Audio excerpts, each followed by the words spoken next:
Birgit Püve, fotograaf, ajakirjanik, tema tiitlite loetelu läheks pikaks, muuhulgas kunagi, kui ta oli veel ennekõike kirjasõnapeal, siis ta oli aasta noor ajakirjanik, töötab pikalt Eesti Ekspressis, siis on nüüd peamiselt fotograafina ametis, on saanud 3. koha sellisel tähtsal portreevõistlusel nagu Taylor Messing, tema nime on maininud ajakirjad nagu The Guardian, The Sunday Times ja teised sellised, mis on tähtsamad Lääne-Euroopa lehed. Nii et aplaus talle. Ja Eesti Ajalehtede Liidu tegevdirektor, Tallinna Ülikooli meediaõppejõud Mart Raudsa.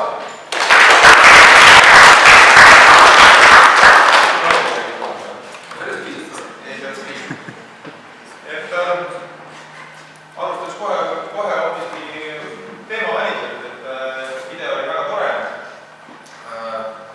Millegipärast tuli mul meelde kohe hoopiski Jüri Ratas, kes on ühtlasi korvpalliliidu üks juhte ja Riigikogu aseesimees, et tema näiteks on ka selline oskus, et kui ta läheb mingit ametikohtumisel pärast trenni, siis ta suudab nagu põhimõtteliselt autoroolis ülikonnast kuskil spordiriietesse jõuda ja mõne hetkega, nii et tuleb küll millegipärast selline paralleel meelde. Aga meie siin oleme arutamas seda, et kuvandi ja tegelikkuse küsimust, aga tegelikult küsida, et meie oleme siin üldse mingisugused arutajad, et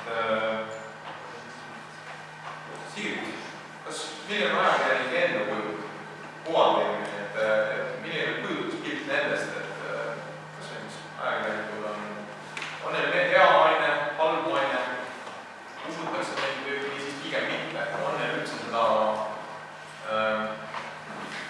sellist reputatsiooni, et üldse mingit mainet kujundada, just nagu peaks. Selles küsid, et minu pärast milline on ajakirjanik või mina või? Ma küsiks pigem nii, et milline on ajakirjanike kuvand Eesti ühiskonnas laiemalt rahva seas. Kui ma vaatasin, et mingisugused usaldusväärsusuuringuid, siis enamasti on tipud ikkagi kas Päästeamet, Eesti Pank, millest ei teada praktiliselt mitte midagi, aga austatakse väga usaldatakse piiril.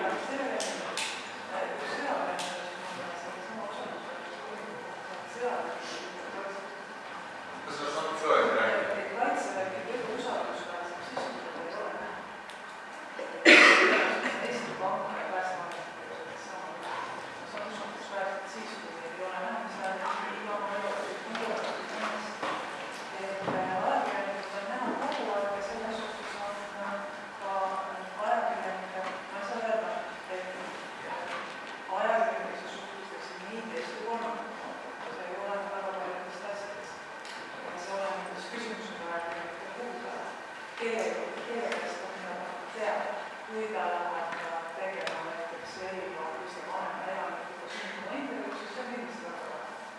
Aga kui ta läheb ja küsib näiteks Madisoni, mis on teadmiseks, kuidas võiks Madisoni ära seal ei ole. Ja tegelikult on ajakirjanikud inimesed, kus teised osas ma nüüd väga loodan, et ka ülejäänud avalikkus näeb me kõigi inimesena mitte mingisuguse institutsiooni. Loomulikult ajakirjanik on usaldusväärsem kui tegelikult, kui me hakkame mõtlema usaldusväärsem kui, et kes siis ei peaks olema usaldusväärsem. Kas õpetaja ei peaks olema usaldusväärsem, politseinik peaks olema, aasta peaks olema. Loomulikult usaldusväärsem vaadatakse nagu praegu. Ei, täpselt sama usaldusväärsem nagu kõikide teiste inimesed, kui ajakirjanikud on usaldusväärsem. Tegelikult kõik olema usaldusväärsem. Sõnad, mida valetavad, valesti kirjutavad, räästavad,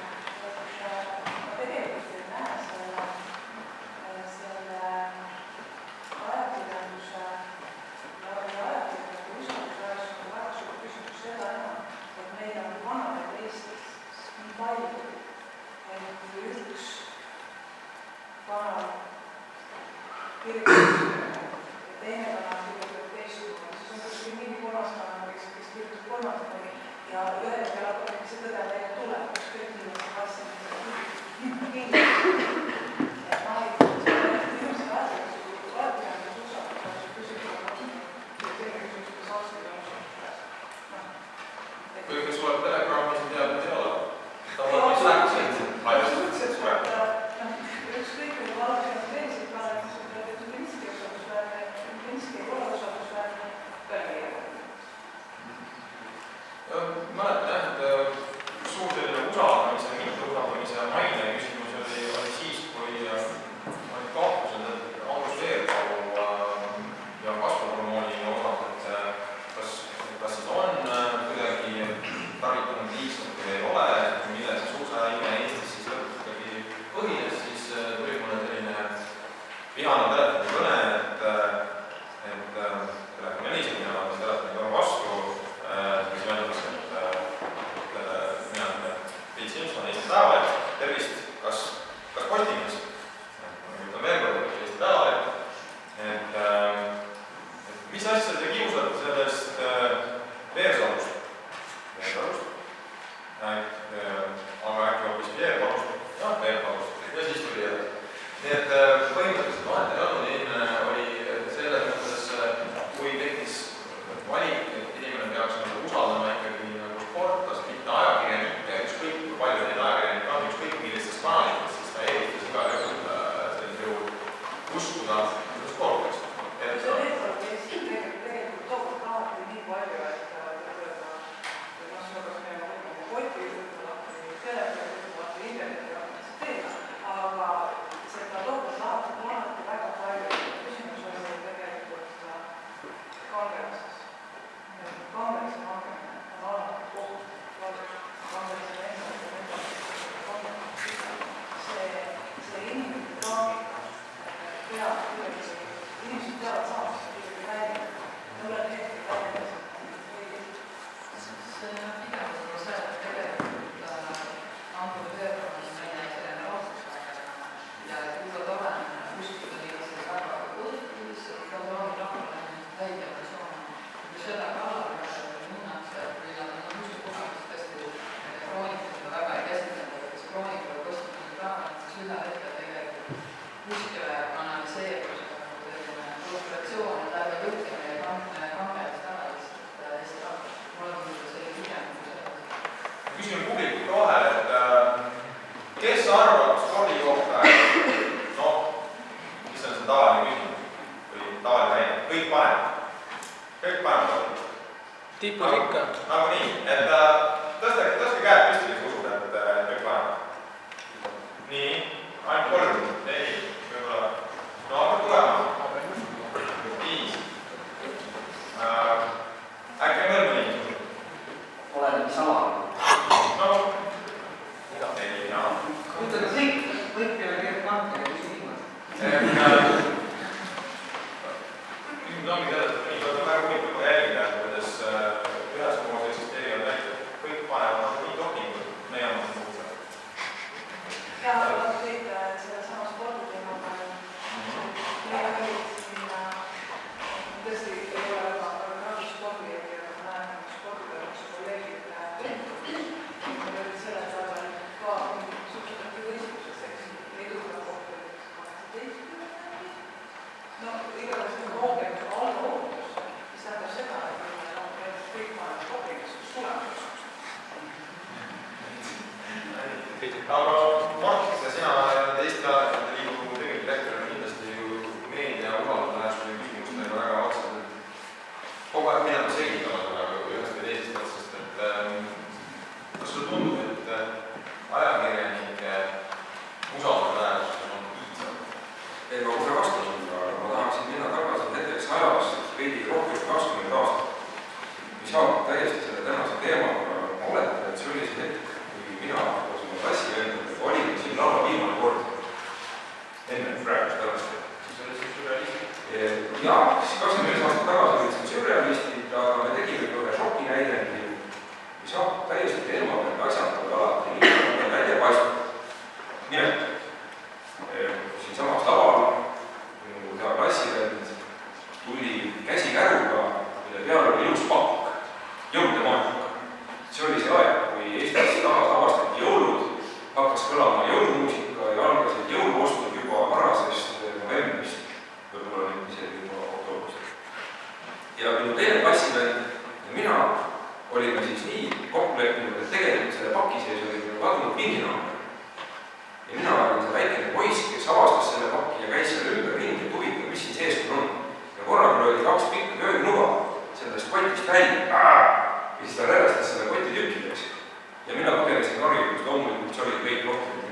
tegelikult ei olnud, see oli väga lühikese näite.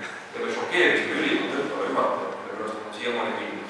Aga nagu te aru saate, asjad ei ole alati nii, nagu nad paistavad, mõnikord ilusa kingituse asemel on meil tegemist, kuidas siis öelda, poliitkorrektselt ütleme, džihadistiga, kelle käes on 2 nuga, kes tahab meid teisi ilmutada. Nüüd küsime, mis roll peaks olema siin ajakirjandusel. Kas ajakirjandus peaks võtma aktiivse positsiooni, nagu mina olin seal, kes siis näppis seda kotti enne õiget aega. Kas ajakirjandus peaks vaatama, mis on koti sees? Äkki on ajakirjandus süvimisel, et see mees juba välja on. Võime küsida ka niisuguse filosoofi. Ja kui see on juhtunud, siis kas nüüd ajakirjandus peaks käed puhtaks pesema ja ütlema, et Janis teist põllu või mõndes teist põllu, eks ole. Meil ei olnud siin. Meil siin ei olnud. Et siin ei ole kedagi, nagu öeldi juhtimis. Ja tulles tagasi küsimuse juurde ajakirjanike usaldusväärsusest, siis minu meelest ühe ajakirjanduse välja kõige kallim vara on tema usaldusväärsus. Ja nagu hea kolleeg Tiit Kullerus ütleb, kredibiil, tõlgime seda, siis usaldusväärsus, hea nimi. Kui seda ei ole, siis seda ajakirjanikku ja ajakirjandusväljaannet ei võeta tõsiselt. Kuidas saada head nime? Head nime on võimalik saada, nagu me teame, ainult tõsise tööga ja sel viisil, et sinu sõnad ja sinu teod ei lähe lahti. No nii. Ma tulen ka veel korras ajakirjaniku kuvandi juurde. Siis mina olen nagu endaga kokku leppinud, et see, et ajakirjanik ei armasta, see on palga sees. Sellepärast, et kui me võrdleme õpetajaga ja võrdleme arstiga, siis sa saad nagu pärast seda sündmust või saad nagu pidema arvu, et nagu tegist oli hea, et nende tööst oli kasvu. Ajakirjanik reeglina, kus ma esimest korda sellele mõtlema hakkasin, oli see, et kunagi erastati neid kolhoose. Ma pidin tegema noore reporterina loo siit Tartu tagant, ma olin jube põnev, kirjutasin, kuidas seal suur võitlus käis ja kes sai traktori ja kes sai lauda. Ja tulemuseks oli see, et kui see lugu ära ilmus, siis mind ägardati kohtuda. Esimest korda. Kusjuures ma olin ikkagi viimist mahti pärast seda, sest ma nagu omast arust ma olin teinud nii hästi kui oskasin. Siis ma sain aru, et kui sa nagu torgid sellised erinevad pesasid, siis sa nagu, siis see juhtub. Äripäeval oli mingi 6 kohtuasja, et see on nagu üks osa sellest tööst. Sa kirjutad midagi inimesega leida kaebuse kohtusse, tänapäeval ühe lihtsam. Teine asi, mis seda kuvandit nagu toetab või mis selle põhjus on see, et ajakirjanik on alati pinna peal, võrreldes selle inimesega, kes räägib. Ükskõik, millest sa kirjutad. Kodus on põllumajandus, meditsiin, tööstus, sa tead vähemalt inimesi. Ja siis vahepeal hästi levinud nõue või ootused, kui ajakirjanik üldse hakkaks nagu haridusest kirjutada, siis ta peaks olema enne õpetada. Või et kui ta kirjutab põllumajandusest, siis ta oleks pidanud enne taludina. Aga juhtub täpselt see, et kui sa oled reporter, sa kirjutad tegelikult sellest, mis päev tood. Sa ei saa valida, sa võid selle ühe talase inimese. Et järelikult, nagu Mart ütles, ajakirjanduse usaldusväärsus hakkab sellest, et ta teeb tublisti tööd, et ta ei eksi põhiasjades. Ja et ta selle inimese mõtte, isegi siis, kui see on ebameeldiv teema. Näiteks me kirjutame sellest, et Elva kool on väga halb. Nii. Nüüd ma pean ära kuulama Elva kooli direktori. Ja tema seisukohal, ja ma ei tohi nüüd väänata, ma pean seda panema niimoodi, nagu kõik. Ma võin teha ise teise järeldus, aga teise sõnumid ja teise mõtted väänata. Sellest alati võtab. Nii et tegelikult kui võtta see loogika, et pead olema ise enda põllumees, et põlluteema nagu sõna võtta või midagi niisugustes, võiks küsida, kes siis puuetega inimestest võtta. Kas siis nagu sellel hetkel, kui jaad küljes on, siis nagu ei tohiks.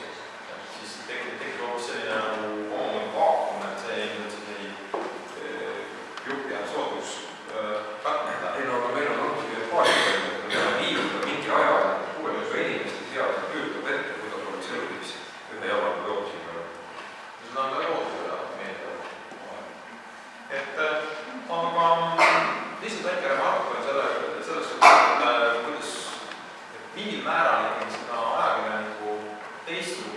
positsiooni nagu reflekteeritakse, et näha kriisiga oletus, et põhimõtteliselt mul suvaline tüüp on, et võiks juba olla inimesed ei ole, aga tegelikult lastakse ikkagi nagu kuidagi ka vaenlase territooriumil ajakirjanik ringi kõndida, et ta on natuke nagu selline norm, kes käib seal ringi, aga keda siis talutakse ära. Vastasel juhul oleks kõik võimalik. Aga me oleme lõpuks ikkagi koolis ja täna tahaks võtta sellise teema ka, et nagu haridus. Puudutaks ka seda, mis toimub koolidega, mis on koolid elavad ju ka selles väljas, kus maine just väga oluline on neid, kuhu väga tahetakse minna ja on neid, mis on nagu öeldakse, et hoidnud üle. Et ma arvan, kuidas sulle tundub, et kas lehed, televisioon, portaalid on kõik selles oli süüdi, et mingisugust ma ei tea, kujundanud mingisuguse keskkonna, mille tagajärg paneb kõik edetabelisse ja siis vaatame neid tagajärg. Tõsi on see, et me elame teiega kõik koos uues ühiskonnas, mis on infoühiskond. Ja siin kusagil keegi esinumbrites mainis vilkuvaid ekraane kooli hämarates sohtides, muhvleid, nutitelefone, laptoppe, tahvelarvuteid, mitte midagi nendest polnud olemas, kui meie siin koolis käib. Sinu ajal ka ei ole, ei olnud nii. Ja mõnes mõttes oli palju lihtsam elada, isegi kirjutada, mõnes mõttes. Aga teisest küljest jällegi maailm oli palju väiksem. Praegu tänu nendele seadmetele aja tempo tohutu kiire. Meil on palju rohkem valikuvõimalusi, aga see tähendab seda, et me peame suutma ja oskama endast lugu paremini rääkida ja heas mõttes endast paremini müüa. Ja see puudutab ju kõiki üksikisikute organisatsioone ehk siis see keskkond, mis on muutunud natuke nagu ajakirjanike enda töö. See seab uusi nõudeid ajakirjanikele, peavad suutma rääkida erinevates meediumites lugusid, valdama ka visuaalse jutlustamise keelt. Ei ole enam nii, et meil on pressiajakirjanikud ja ainult teleajakirjanikud teatud sulangunud. Aga nüüd ma ei usu, et ajakirjanikud oleksid vastutavad selle eest, et me oleme nüüd selles uues situatsioonis, kus me kõik tunneme ennast pisut võõralt veel. Võib-olla teie mitte.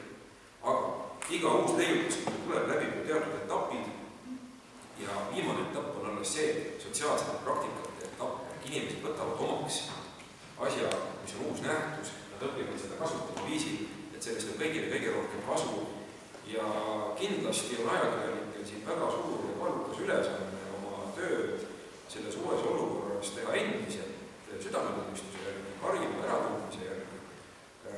Aga ma arvan, et kõikides infoühiskonna probleemidest võtame kommentaariumid näiteks, no ega siis ajakirjanikud ise neid kommentaare ei kirjuta, ma küll kinnitan teile, et nad tegelevad enamasti muud asja. Aga me läksime natuke sellest kooli teemast nagu ära, aga ma pidin vastama Elva kooli mainele. Ja. Ei no... Kuigi ma tean, et ma olen niivõrd lihtsalt tegelesin, et küsimine tahada ja räägin ikka oma. Ei, Elva kooli mainest ma räägin väga hea meelega. Ma pean silmas just enne kõike seda, et kas meie oleme kuidagi, kas ajakirjandus on teinud selle, et on tekkinud mingi maailm, kus on mingid üksikud väga sellised eliitkoolid, kuhu poole joostakse ja siis on mingid teised, mida võib-olla, et äkki meie tegime. Ma ilmselt jätkan siis jamamist, aga ma ütlen, et jah ja ei. Sellepärast, et tõesti ajakirjandus ja Priit Kullerits, kellega koos me tegime ajakirja favoriid, mina muidu olen just neid, kes tegi esimesi koolid edasapoolt Eestis. 94-95 ja ma mäletan Lauri Leesi, no keegi peab just nüüd olema. Ja ma mäletan, kuidas Lauri Leesi helistas mulle ja sõi robot-telefonis ja ütles, et midagi õiget ei mõtle midagi. Ei, see polnudki tähtis. Probleem oli selles, et tema koolis, mis on Prantsuse Lütse, ei olnud veel lõpetajaid. Ja meie tohmanid ei taibanud, et me ei saa selle sinna edetabelisse üldse pannagi, kus me mõõdame ülikoolidesse sisse pääsemist. Neil ei olnudki veel lõpetajaid. Et selles mõttes jah, ajakirjandus peab endale aru andma, mina sealhulgas, millega me tegeleme. Aga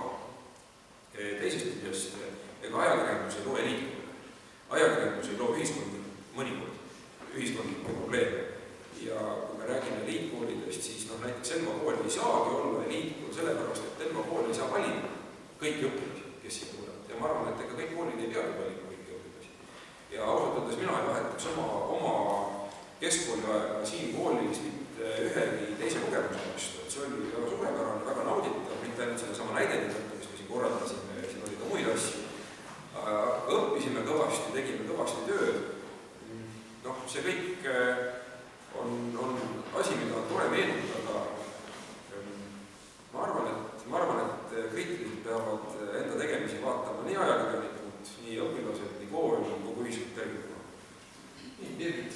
Ma tahaks küll lisada, et mul on täpselt sama tunded, et minu meelest see erinev kooli aeg on üks selles mõttes ideaalne, et see õhkkond oli ja kogu see atmosfäär, see andis sellise loomingulise impulsi, et minul isiklikult küll, et mulle tohutult meeldis ja ma ei kujutaks ette, kui ma peaks kuskile riikkoolis tohutu surve, kus sellest meedia väga ei kirjuta, kuidas noored võtavad antidepressante teinekord sellepärast, et nad lihtsalt ei suuda seda tempoga kaasas käia. Minu meelest on valida selline mõnus väike kool, kus iga inimene saab tunda ennast inimesena või see, kus sa oled nagu kombinaadis, et me nüüd võistleme, me peame seal toppi saama, siis loomulikult, et ikkagi selline mõnus väike kool. Taivo, sina koolis käivate vanemate lapsena kindlasti omad selles suhtes täiesti puudumust. Aga ma ei paneks üldse nagu ei sarjaks seda eliitkooli. Ma arvan, et esimene asi, mis koolis on midagi õppinud, või selles mõttes mingi mõtlemisvõime omandamine, eks ole, mingi teadmiste ja analüüsivõime omandamine. Et kõik ju alati sarjavad seda haridust, mis meil on, et peaks teisiti tegema, midagi teisiti õpetama, aga ma arvan, et sageli nagu kiputakse see unustada. Et see on nagu esimene asi. Kõik see juurde, mis on Elva koolis minu arust olnud alas ja super. Ja oli meie ja vaadates, kuulates seda laulu, viiulimängu, seda meediaringi tegevust, seda filmi, eks ole, siis mulle tundub, et see on hea. Aga siin ma nüüd korraks paiknen PR-valdkonda, et kõige hullem on see, ütlen, et väga halb on see, kui mitte midagi ei tehta. Ütleme kõigepealt siis ära, et PR on siis ennekõike avalikus suhted, ehk siis erinevad sellised mainekujunduslikud tegevused. Enesekündmine. No, ütleme siis. Kõige hullem on see, kui tehakse ja ei räägi. Tegelikult seda nagu, mulle tundub, et kool ei ole ka sellest pääsenud, et sa pead nagu rääkima seda, mis sul on, sest tõenäoliselt sa võitled nii õpetajate kui annetanud õpilased. Ja lihtsalt nii on. Ja mulle tundub, et Elva koolis seda alust on nagu kogu aeg olnud, eks ole, vahepeal ma saan aru, siin on igasuguseid torme olnud aegade jooksul, et küll ei ole seda õppimist siin tähtsaks peetud ja mida iganes, aga ta peaks olema üks Lõuna-Eesti või selle maakonna keskne kool ja peaks selleks jääma. Sigrid, kuidas sulle tundub, et kas kui sa võtad, kuna Mart võttis juba süü enda kanda edetabelite tekitamise ja sellele järgneva hullumeelsuse eest, siis kuidas, kui te kajastate enamasti sellist koolide paremuse järjestust, et kui tundlikult te sellele lähenete ja mis kõhklusi see enamasti kaasa toob?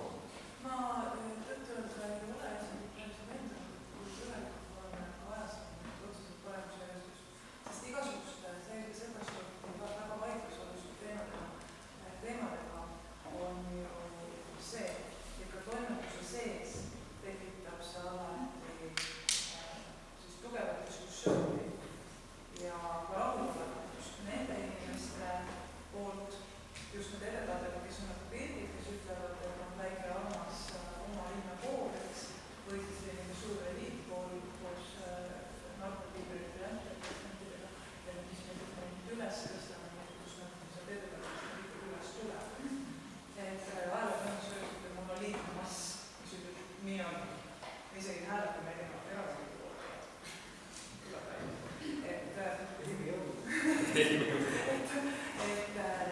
Seda ei saa niimoodi käsitleda, aga teisalt ma vaatan, et iga aasta need tabeleid kusagilt tuleb, näiteks vaadatakse mitte selge koolus. Kuna on enda laps, olles läheb kooli, siis mul seda sulle tuleb lapse kooli. Aga ma vaatan veel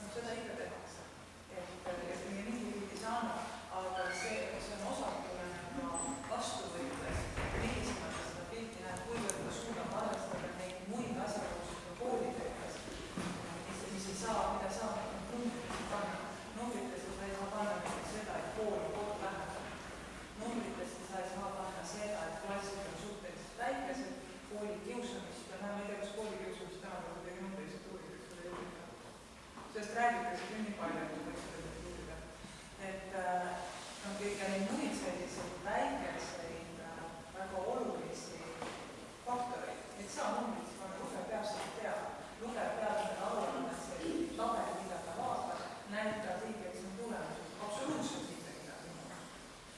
Ja selles on tajub ütleme, et igas koolis on raamatukogu. Kui ei saa öelda, ei saa mõelda, ma käin selles koolis järelikult, ma olen tark. Et siis see raamat imendab sulle? Jah, see raamat tegelikult õpetaja ka tantsu üldsamis ei ole mitte mingisugust võimalust seda raamatut sulle pähe olema, sest seda ikka selle ise ära. Mina imestangi, et sellises koolitusäris on küsitakse tohutult summasid, et mingisugune 300 € ja miinimumsumma üldse mingisuguse 2-päevase või 1-päevase koolituse eest, kus on niimoodi, et inimesele räägitakse, kes raamatus on. Ja siis, kui sa seal oled, siis tekib sulle usk, et sul pähe on usk, kui mingi kiip asetab. Lõpuks on ikkagi seal tekib veel raamat. Ma keeruline. Jaa, aga vaata, seal on juba tegelikult, see tuleb välja, et me saame see tagasi, et on neid nähtusi koolis, mida me ei saa panna numbritesse. On näiteks mugav ja värskelt koolikeskkond näiteks. Ma ei tea, kuidas need eliitkoolides on, kui üheski käinud, ma ei tea, kus see koolikeskkond on. Võib-olla see koolikeskkond on nii hea, et inimesed tahavad seal olla. Koolikeskkond on väga hea ja õpilased tahavad seal olla ja tahavad seal olla tublid. Siis ju iseenesest juba kajastab need nii, et kõigi eksami tuleb. No aga tahad sa siis öelda, et pole üldse vahet, kas ma ei tea, õpilane saab 50 punkti 100-st või näiteks 90? Ei, absoluutselt kindlasti on see vahe ja ma ei tahtnud üldse seda, et seast oli vahe. Et ma tahan seda öelda, et kui sa vaatad enda tabel, siis sa pead teadma, et see, mida see näitab, on mingi numbriline tulemus. See ei näita, see on väga palju muid aspekte selle taha. Et seda tuleb kogu aeg meeles pidada. Mida meedia saab teha, võib-olla lihtsalt natuke seda konteksti luua ja jõuda erinevate lugudega, kas või kui sa edasad raamatuteks, siis veidike nagu taustal alustada, et mille põhjal see sünnib see edetabel ja mida see näitab või mida see tegelikult ei näita. Võib-olla see lugeja ikkagi ei tea seda. Ei tea, ma ütlen, et sellest on nii palju räägitud, et ma natuke üllatanud, et see omast ennast igast maha. Aga huvitav on see, et kas koolid, mis tahavad olla tugevad, peaksid endale mingisuguse kindla suuna. Kas see on nagu vajalik või mitte? Et mina mõtlen niimoodi, et ma vaatan küll siin, mis meie riigi, eks ole, et ma mäletan, et mingid väga selged suunda oleks olnud, aga põhimõtteliselt oli niimoodi, et Sigrid, kes oli paar lendu Musteeria oli, on ajakirjandus, Kirgit on meedias, Mark, kes oli paar aastat ees, et samamoodi, et kõik on justkui sattunud väga ühe laine peale, tegelikult on väga palju. Aga samas meil oli gümnaasiumis ikkagi, et reaalklass ja humanitaarklass on alati enam, vist olema humanitaarklass, et see on juba tegelikult väike suuna, ja sa saad edasi ise See oli, ma mäletan, minul küll täiesti teadlik valik, et ma tulingi siia vastuolus gümnaasiumisse alamastest, siis põhikoolist edasi, teadlikult humanitaarkallal. Muidugi üks põhjus oli see, et ma olin matemaatikas nõrk. Aga teine põhjus oli ikkagi see, et mulle meeldis kirjutada, ma ei teadnud, kas sellest mingit vilja minu jaoks kunagi tuleb, see ei olnud tol hetkel veel seotud ajakirjandusega. Mulle meeldis väga lugeda, mulle meeldis kirjandus ja arutada kõikide nende asjadega oma sõpradega, mida me saime siin piisavalt ja mõnusalt teha, et meil oli tõesti väga intellektuaalne. Ma mäletan, see keskkooli ajal kuni siis aastani 92, kui me siin lõpetasime. Ja tõepoolest seda aega ma vahekas mitte millegi vastu, aga kui ma tohin ühe väikese vigeti siia vahele tuua, kui ma vaatasin seda videot, mis siin oli tehtud, siis selles videos mulle meeldis väga koht, kus ka see riietuvahetamine, eks ole, mis viis algul ma mõtlen sellele, et ilmselt see on see Need for Speed, aga pettus, asi ei läinud nii kaugel. Aga kes on näinud filmi teada, millest ma räägin, aga millest ma tegelikult on rääkida, on see koht, kus maaliti pilti.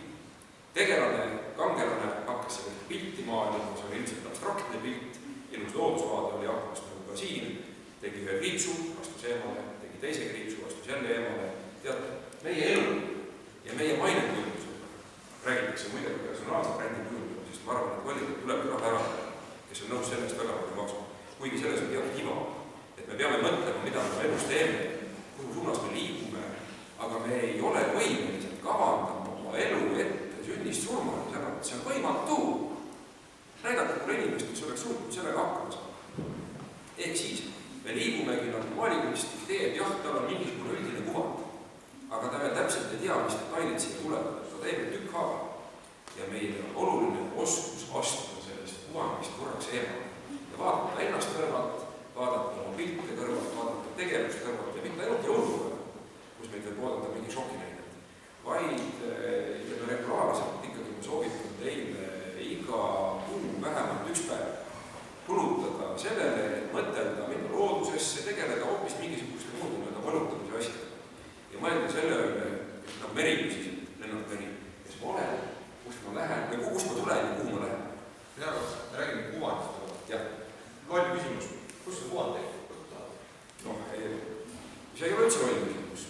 Meil oli seal hirmus vaidlus Tallinna Ülikoolis lugupeetud guru Linnar Breivile, kellest te olete kindlasti kuulnud erinevatest skandaalsete ülesastumiste aiel vähemalt. Mis on imidž, mis on maine, mis on kuvand. Ja lõppkokkuvõttes see asi oli nii segadus tekitab, et ma pöördusin Aune Pasti poole, kes on kirjutanud erinevaid raamatuid ja mõtlesin, et avaldamine saladus, kuidas sellega siis ikkagi on. Ja tema ütles mulle umbes nii, et vaadake, maine on see, mis tekitab teil igal juhul. Ükskõik, kas te midagi teete või ei tee, käite koolis, ei käi koolis, maine tekitab teil igal juhul. Aga imidž on see, mida te suudate ise kujundada, see tähendab, et pingutate ei taha kooli minna, aga lähete kooli, õpetajate on aru saama, tema käib alati kohal, ilusti ära õppima asjad alati. Ja ilmselt kuvand on siis, see on nüüd minu edasijärgmine, kuvand on see, mida kuvatakse. Mis siis nagu läbi meediafilmile, mida kohalik leht Elva Postikus kirjutab, et parimad kooli lõpetab. See on siis nagu, see on minu edasijärgmine, et see siis kuvand. Pildi sina ütled nagu sellise visuaalse poole peale, et kuidas saab kuvand niimoodi kujundada, ma ei tea, paned nulliklaasi ja prillid ette, siis annab see, et tuleb targem. Avean ees, mul on päris palju usaldusväärne. Ma tegin pildi juba kõrval, et tõsiselt rääkida, siis põhimõtteliselt ju, kui näiteks Elva kooldatakse eesmärgiks, et näidata luua sellist hästi positiivset kuvandit, et ta kuidagi kõik, mis on negatiivne, jätab Elva 24. või Elva Postitusest välja, et hakkab näiteks ainult teadlikult nagu positiivseid uudiseid nii-öelda kuvama, siis kas visuaalselt näha sellised toredad sündmused. Positiivsust õpilaste arvu tõmbudes. See on sinu tõlgendusest, aga põhimõtteliselt seda teha, siis see on nagu selline sekkumine vägivalda. Ma arvan, et võiks jääda nagu reaalsuse piirides, et nii on asjad on, et ei pea üldse kuidagi varjama seda, mis ei ole. Seda võib ju proovida teha, kui ma arvan, et sellel ei ole. Aga see on see, mis ma rääkisin, selline kuvandi loomine. Põhimõtteliselt jah, positiiv, ühesõnaga Toivo, sina rääkisid, et kõige hullem on see, kui tehakse, aga sellest ei räägi. Nii et siis tekib küsimus, et meil on tegelikult igasuguseid, ma ei tea, kuvandi küsimusega tegelevaid tegevusi hästi palju, tuleb mingisugused eelarve, kusagil tekivad mingisugused teavitavad ametnikud, siis on Elvas isegi näiteks on abi linnapea, kellel on mainekujundusküsimused tööjuhendis kirjas. Et kas see ongi see, mis meil on vaja? Mina usun, et näiteks meediakuvandi puhul ei saa. Kui seal nagu surm ka ei võta seal, kus midagi ei ole. Et ma toon näite hoopis lennundusest. Ja oli selline mees hästi kuulus, kuidagi nüüd saabis jälle see avalikult suht või suhtekorra Olli Oliins teinud väga suurtele naftafirmadele, Kreetas olümpiamängudele, millele iganes ta on mainekujundust teinud. Ja siis, kui ta oli nagu kordades noorem, siis ta saatis oma väikse tütre. Lennufirmaga, abikaasa oli teises riigis, saatis väikse tütre lennufirmaga siis naisele. Ja selle lennufirma nimi oli Iberia.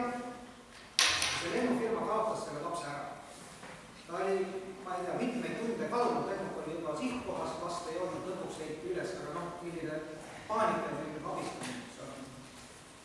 See mees vandus, et ta ei saa mitte midagi muud teha, aga et ta igas esinemises ütleb, et ära iialgi lenda enam seda Iberia lennufirma.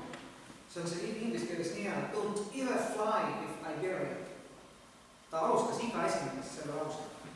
Ja mis juhtus? Läks 10 aastat mööda, kui mina seda meist nägin esinemist. Ja Iberia läkski pankrotti. Et ühesõnaga, noh, see lapse kadumine võis olla nagu üks pelk juhuseks, aga tõenäoliselt selles firmas oli veel väga-väga palju muud asjad nagu olid halvasti. Et ühesõnaga, noh, kui see asjad halvasti on, siis sa võid nagu selle ajakirjaniku ära moosida, ükskord või ära petta, et sa oled mingi rohkem. Keegi teine ajakirjanik tuleb, keegi üks pikk. Nii et kõik tõepoolest arvab sellest, et sul on nagu midagi kihvti ja minu jaoks kohanud, mitte ütleme isegi sellest aselinnapeast, kelle tööjuhendis see on, vaid see hakkab tervest mõistlik. Et mida kihvti üldse meil on ja mida me saame. Siigri, kuidas sa tunned, kas see ongi nii, kas te suudate alati sellise spiini nagu räägida näha? Ülles ei ole nagu ebaõigusväärselt asja, kui üks inimene või institutsioon, kellel kõik umakutsikas. See oli kahtlane siin asjad maailmas. Et kui me näiteks vaatame poliitiliste erakondade kommunikatsiooni, siis see, mida nad ise ütlevad enda kohta välja, siis 10 aasta jooksul võin öelda, et see on ikka väga palju muutunud, kuidas enamus näiteks Eesti parteidest niimoodi käituvad meedia välja. Et kui 10 aastat tagasi saadeti endast ainult väga häid sõnumeid välja, siis nüüd öeldakse välja, et see on mingisugune jama. Nii tee niimoodi, et hääletamiseks tuleb signaal, issand, mis asi see on, et juba ise teavad, et seda teavad, et see jõuab. Seda hakatakse kontrollima, kes siis nad ei saa ja siis nad lihtsalt peavad võtma sellest tuleb. Et isegi poliitilised erakonnad, kahjuks ümberjärgi on arusaanud sellest, et ei ole võimalik olla täiesti kohas, täiesti tore kogu aeg.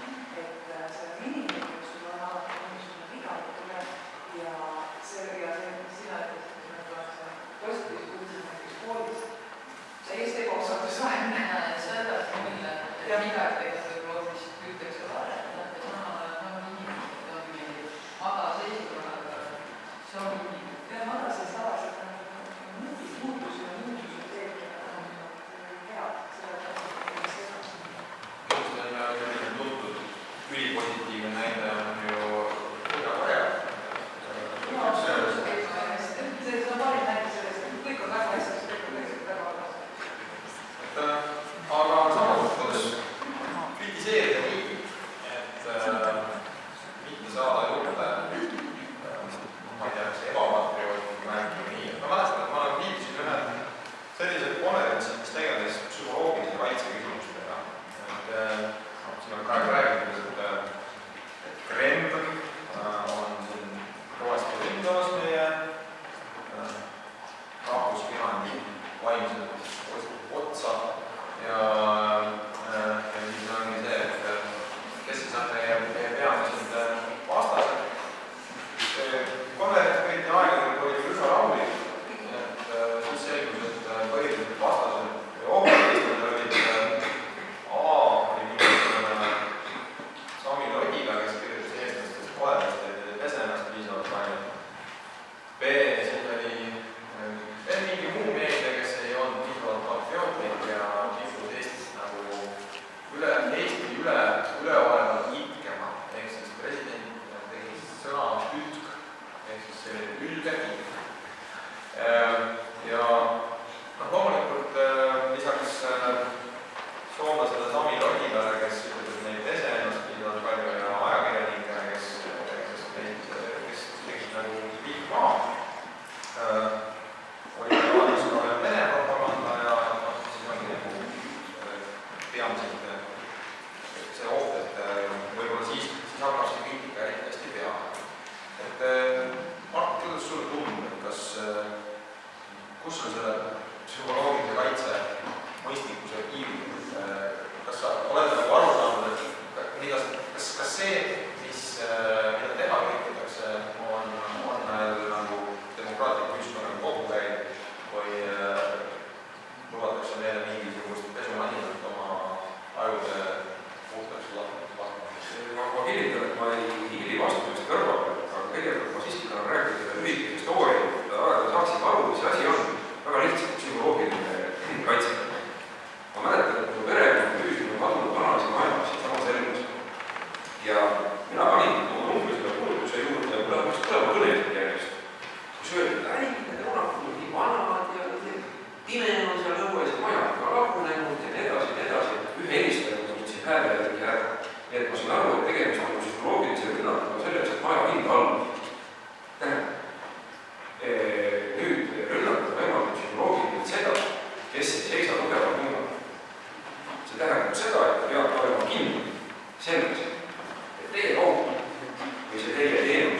kaitsega, siis me peame olema hästi tähelepanelikud, et me ei lõhu ära seda põhiväärtust.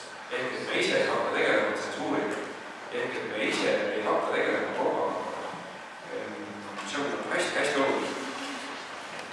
Ma küsin veel, et kes on triumfikaart lugenud? Remark, e-remark, jah, mõned on. Seal oli, see on selline Prantsusmaa olukorra kirjandus enne 1940. aastat, kui toimub sakslaste sisse. Põhimõtteliselt võib öelda, et sakslased suutsid teha Prantsusmaad küllalt valmis hüvaks juba enne. Et seal on sellest mitmeid näiteid, kuidas seda Prantsusmaad kuidagi omadega loomulik. Aga Sigrid, sina kindlasti tead kogu aeg mingisugust katseid kuulda nagu riigistruktuuride poolt sellele psühholoogilisele kaitsele kuidagi kaasa aidata. On see tark? Tõtt-öelda ma ei ole kohtunud sellise suure riigiinstitutsiooniga niimoodi avalikustada ja ma ei oska seda öelda, et see psühholoogilise kaitse temaatika vaidlusprojektiga või on see tõepoolest vaja, et ma puudub igasugust spetsialiteetset igasugust teha. Küll on aga see, et mulle meeldib, kui nimetatakse demokraatlike väärtuste tõsiseks, sest tegelikult see on see, mis Eestit kõige paremini kaitseb. Ma ütlesin, et see võib põõnselt kõlada, mina nimetasin seda. Et see on see, mis Eestit kaitseb oluliselt paremini kui mis tahes kehakontor, mis tegeleb psühholoogilise kaitsega. Et ei ole tegelikult mõelda näiteks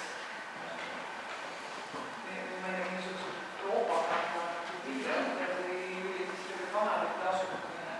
Kes neid vaatab? See on seesama, et kui me vaatame, kas me vaatame jälgitavuse numbreid, siis Tallinna peres toimub suhteliselt väga palju. Kõige rohkem vaatame ETV, kes on avalik õiguseks tele. Ma ütleda ei usu ka, et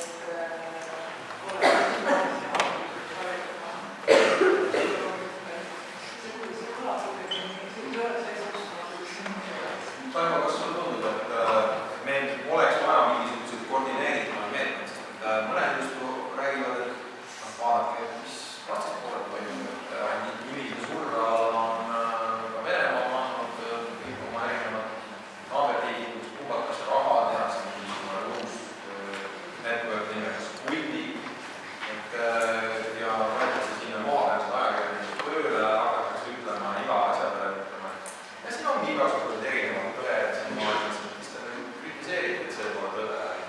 Maailmas on mingi erinevad arusaamad. Kas sellele peab kuidagi vastu hakkama, on seda vaja? On küll, minu seisukoht, et on. Piisab, kui keegi nagu kogu aeg ütleb, et sa oled nagu loinud, piib, ja sa lihtsalt kuulad selle ära ja midagi ei tee. Sa oled nagu ütle vastu. Sa isegi ei küsi, et millele sa tugid oma väites. Kes mäletab veel? Ma küsin niimoodi, kes teab?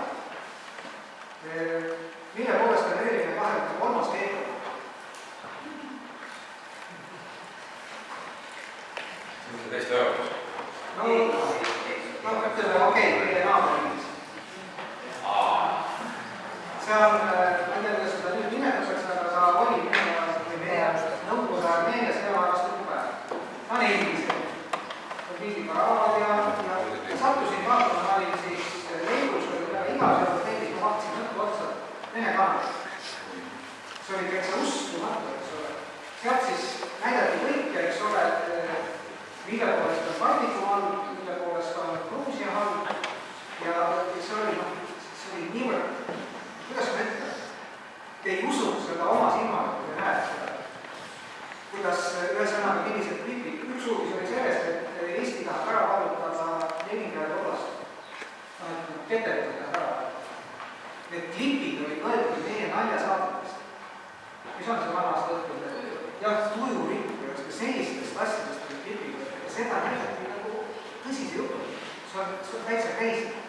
Ja nüüd on see, et see näitab, kui ohtlik on see,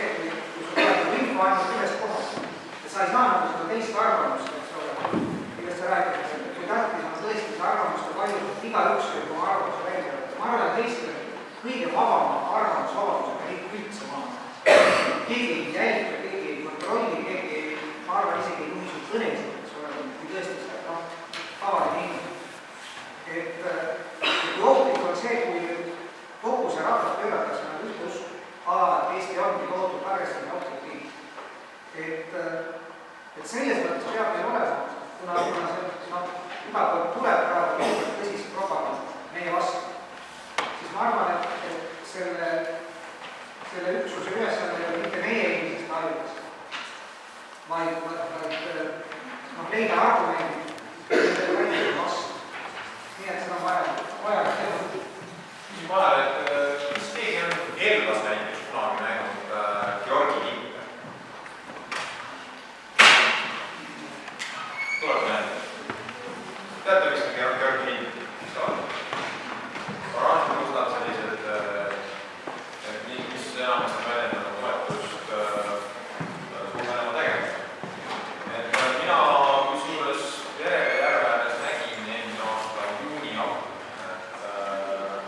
oli selles mõttes selline hea eksemplar, tavaline nagu üsna selline pannauga, sees olid Georgi ja antenni küljes ka ja sees oli veel Venemaa lipuga, inimene oli vist parajasti kaapüügile läinud järve.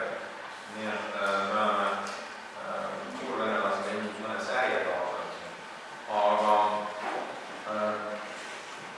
Jüri, sinu muljed, et kas meil vajab mingisugust teadvustamist või jõudu kokkuvõtmist praegu muutunud olukorras, kus on näha inforünnakut või siidistamist, siis seda teha.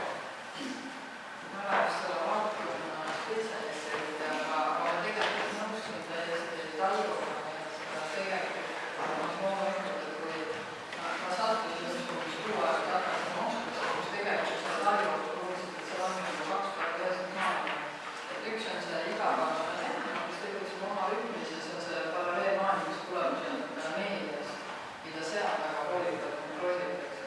Et siis seesama, et kui tuleb uue rääkida, et see teine rühm naaberriigi maailmas, siis Venemaa vaadatakse teiste maailmas.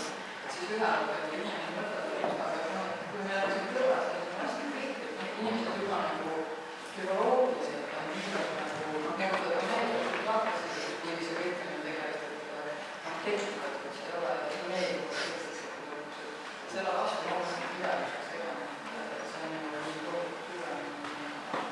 See tagasi minnes siis Georgi liidi juurde, siis Tallinnas ma näen iga päev ühes miikus, et enamasti siis see näitab, et on kaasomanikud kodanike või siis kaaselanikke, kes on kodus teistsugust arusaamisega sellest, keda siin näiteks ka Ukraina kriisist toetada ja võib-olla nende tahamotiivid hoopis teistsugused, mis iganes need lahkused teda juures on. Aga kui tohin päris hea mõelda, kui on küsimus, mida me teha saame, siis ega me ei saa võtta Venemaa demokraatikuks niimoodi sõrmenipsüga, aga väga hea kolumni kirjutas äripäeva peadirektor Igor Rõõtav sellest, et ka Eestis hea hulgas, aga Euroopa Liidu riigid saaksid toetada olemuslikult demokraatlikke kanaleid Venemaal, mida ikkagi on mõned järele jäänud, nagu näiteks telekanal Dožd. Ja mul on hea meel selle üle, et Eestis mitmes kaabellevis vähemalt ühes on näinud, on nüüd Dožd tulnud. Ja kui nende tegevus peaks muutuma võimatuks raadiomas võõrõigeks, eks ole, Moskva raadio, Moskva. Et kui nende tegevus peaks muutuma võimatuks Venemaal, siis minu meelest peaks pakkuda neile võimalust tegutseda eksiilis, nagu olid omal ajal eestikeelsed raadiosaatmed, mida Ameerika Hääl, Vaba Euroopa, mida lasti eetrisse Münchenist hiljem, siis kui oli juba raudne eesmine langenud rahvast. See olidki mõeldud okupeeritud territooriumidele, kus inimestel oli tarvis alternatiivset informatsiooni saada. Et ma arvan, et see on see, kuidas me saaksime pisut muretada seda propaganda, mis on suunatud Venemaa siseriiklikus hajutus. Aga tegelikult ei saa ju Venemaa organisatsiooni välismaa annetusi praegu tehtud enam vastu võtta, et seda võidused tõlgendada, seda küll, aga nagu ma meie vastu, siis on juba välismaa internet. ja aga on võimalus pakkuda tegutseda piiri taga. Kui asi läheb väga hulluks, et näiteks Narva pannakse püsti võimsad raadiosaatjad, mis siis on suunatud Venemaa suunale ja kust mitte ei tule propaganda, see on väga oluline. Ameerika hääle puhul oli alati kuulda seda, et midagi juhtkiri, mis kajastab Ameerika Ühendriikide valitsuse vaatama, kuulatud Ameerika artikli. Mõte on ikkagi selles, et see oleks selline demokraatliku arvamuste paljususe ajakirjandus. Nii palju, kui seda mõnda piiritarvast on võimalik teha, miski ma arvan, et seda on võimalik teha, mis siis on suunatud kaasmaalased. Mida teevad kaasmaalased? Mainitud oli siin sellist arvamuse vabadust Eestis, samas isegi sellises vanas vabaduste pantsis nagu Prantsusmaa oli sellel aastal pärast tõsine terroriakt nii, et tookord piiriaegade toimetuses, kus lubamata teatud radikaalide meelest lubamatute karikatuuride eest lasti terve hulk inimesi maha, et ilmselt tekkis nagu see küsimus, et kas on veel mingisuguseid võimalikku sellist agressiivsust ajakirjanike suhtes. Sigrid, sina saad kindlasti öelda, et kas teil on olnud mingisuguseid äärmuslikke juhtumeid kunagi võrgutus selle koha pealt, et ei lugeja nii närviliselt võib jääda mulje, et äkki nüüd väga kuidagi küsimus? Meil on olnud küll aastate jooksul mõned sellise äärmused, et ma seda küsin, aga otseselt nii toimetusul saates kirju viimane lihtsalt juhtumine, kus helistuseks toimus. Aga sellistel puhkudel tekib alati küsimus, et kui inimene peab vaatama oma tööd tehes, siis meil ei ole näiteks politseinik tulevikus kaitsemas. See juhtum Prantsusmaal fikseeritud, mis see kindlasti ei saa olla põhjus mitte teha. See on vabaks sektoriks. Aga mingisuguseid siiamaani on arvatud kõik need jäänud on veel baasad. Aga on seda sageli? Seda ei ole sageli, seda on väga harva ja enamasti on selle taga ikkagi nii inimene, kes on vaimselt häiritud. Et loomulikult tema võib olla mingisuguse vahetusega aga muidu sellist vaimset töötamist, et umbes sõimuga ütleda kuidagi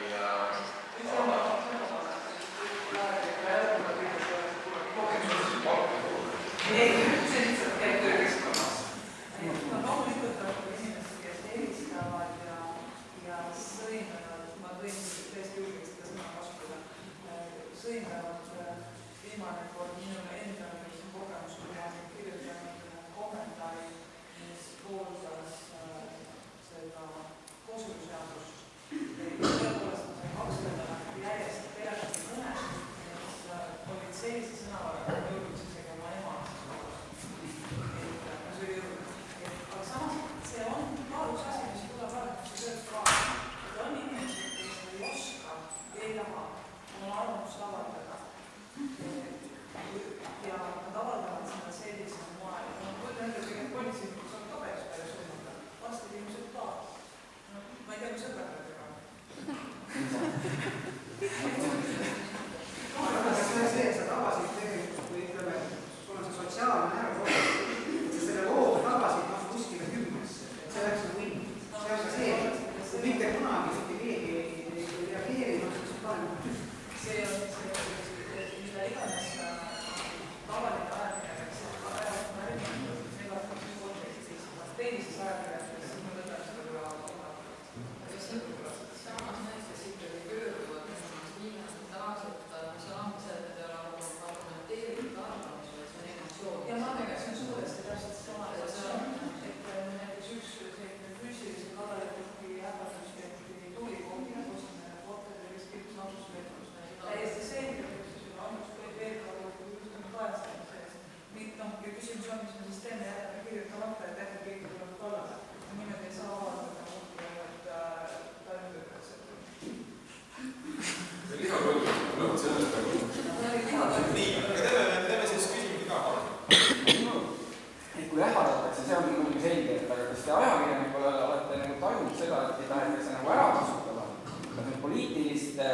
jõudude või kellegi poolt, kes tahab oma kuvandit parandada. See on nagu iga poliitika reporti, nagu iga ülesanne teha läbi seda, see on pidev saab hakkama. Väga tihti minu meelest muure väärtuse puhul on see, et kui kirjutatakse väga teada, väga õigesti kokku lugu ja midagi paljaseks, mis on tegelikult väga lugetud, siis tihti on kaasab selle, et tõstetakse tsiipult ära ostetud või saavad selle käsina või sõber või sõbranna keegi kuskil näiteks majandusajakirjanikud, alkoholiaktsiis, mida iganes majandusajakirjanikud kirjutab alkoholiaktsiisi tõstmisega siis poolt või vastu, jumal hoidku, et ei või kirjutada kommentaari. No tõesti, siis ta lihtsalt ei vaja seda näeostanud tõenäoliselt keskkonnas huvi. Aga ükskõik, mis puudutab raha, võimu, teatud selliseid ettevõtlusega sektorid, on mõned sektorid on Eestis väga avalikud nagu tunnuskäitumine ja kommunikatsioonikäitumine. See ei ole pidev, see on kogu aeg. Jah, ma olen muutunud näiteks täiesti immuunseks selliste väidete suhtes ja viimane näide, mis mulle meelde tuleb, oli see, et kui kirjutati, see oli see, ma ei tea, kas see oli organiseeritud kuskil parteikontorist või mitte, aga mulle tuli väga vihane kiri peale seda, kui ma olin saates Vabariigi kodanikud öelnud, et Edgar Savisaar on prominentsus, teine poliitik Eesti Vabariigis. Et kuidas ma ikkagi nagu julgen nii öelda, aga tähendab, ega see ei tähenda, et ma toetaksin Savisaare poliitikat, ma ei öelnud mitte midagi nagu poliitikat. Ma lihtsalt mentisin fakti, et tegemist on isikuga, kellel on väga suur mõju Eesti poliitika, ja see on fakt. Aga samamoodi nüüd on süüdistatud Reformierakonna meelsuses ja nii edasi. Ühesõnaga, see muutub naerutataks ja ma küll räägin sellest praegu, ma kinnitan, et see ei lähe korda. Nii, veel küsimusi äkki? Et kui sageli juhtub seda, et näiteks kirjutada mingi loo ja siis pärast allikas kritiseerib nagu ajakirjanikku, samas kui tekst on nagu, küsimus on hoopis selles, et see lood on midagi muud, kellegi teise väited, mis tekitasid kas sellise viha. Ehk siis nagu, et ajakirjanik saab seotada kellegi teise tsitaadid. Minu meelest see ei ole õigne. Ma arvan, et selles töös kõige õudusem hetk on see, kui sa saad aru, et selle looga tegelikult haigub. Ühed tsitaadid, teised tsitaadid, järgmised päevad on paremad õigused, olid hoopis teise need tsitaadid on veel parem, sa saad kohe ära. Aga kui lugu on inimene, et selle tekitab näiteks põhjamaid kannatusi, ma arvan, et see on kõige hullem. Mis te siis teete? Eks see on frustreeriv. Seda ei saa seda avaldada lugu, et tuli ära võtta, tagasi võtta.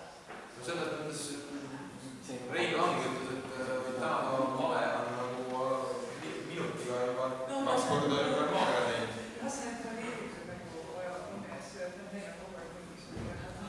Et kui nad oleks rahu meie ajakirjandusega, siis oleks meil väga. No mida saab teha, et järgmine paremini, et sa lihtsalt kontrollid oma allikaid hästi palju, sa kuulad erinevaid osapooli, sa lihtsalt teed oma tööd veel paremini, et ega tegelikult muud teha.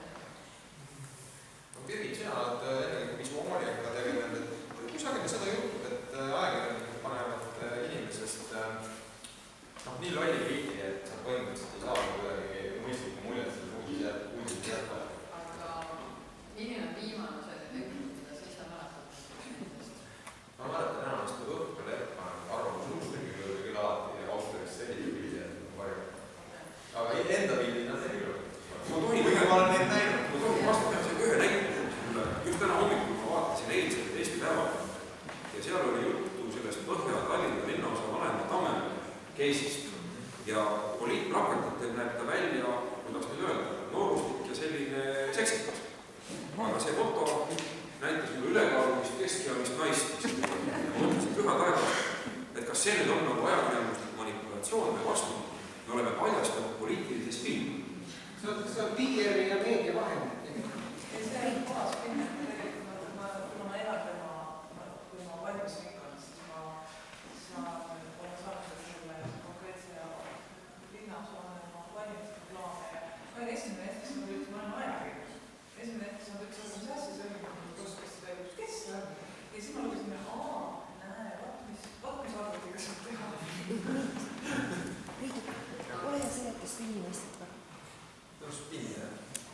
sina paned seda lisaks mind ja kunagi ma isegi kirjutasin ühe loo sellest, et põhimõtteliselt ma toon nüüd jalgpalliterminoloogiast näite. Hiljaaegu oli siin suurepärane Islandi-Eesti mäng, ma ei too näidata konkreetsest mängust, aga ma toon näite jalgpallist helmist. Ehk et eesmärk on lüüa pall väravas. Samamoodi kommunikatsioonis on eesmärk see, et sinu sõnum, nii nagu sa tahad seda sõnumit edastada, jõuaks avalikkusele muutmata kuju ära. Enamasti see nii ei ole, kuna see pagana ajakirjanik seisab seal värava sees, see on isegi omaette teooria, gatekeeperi väravahi teooria ja püüab palli kiita või muudab need millegi muuks. Lähtuvalt mitte iseenda arvamusest, aga sellest, mis on avalik huvi, mida ühiskond tahab kuulda, mis teemad on ühiskonnaks olulised.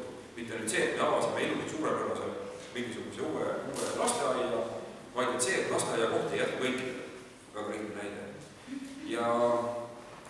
Ja nüüd spinn on siis see, et me anname hoobi mitte otse, aga me oleme kõrgkirjas kuidagi sinna niimoodi tõmm kuhugi väravaposti või kaarega, niimoodi, et värava vaatab, et see pall läheb ja järsku otsi pall läheb selja taga. Ehk siis spinn on nii, et me juhime tähelepanu mingisugusele justkui täiesti kõrvalisele asjale. Mulle tuleb meelde, see oli vist Romulus Suur näiteks, kus öeldi, et üks väike võidukas sõda Rooma impeeriumil. Alati väga hea juhtida tähelepanu siseriiklikud probleemid kõrvale. Väga lihtne spinni näide. Kehtib siiamaani. Kehtib kahjuks siiamaani. Kas spinnimisest rohkem teada, kui vaadata näiteks kahte filmi, mis on üldse täpselt spinnimisest, on Aitäh suitsetamast ja Sabalikud poeg. Need on täpselt spinnimisest metoodika filmid.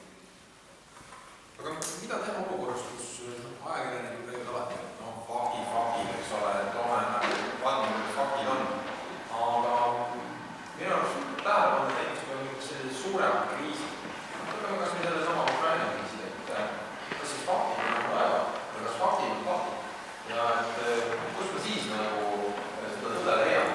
Mäletan, et kunagi Robert Fisk, kes oli Liibanonis sõjapäev, on teinud Süürias samamoodi.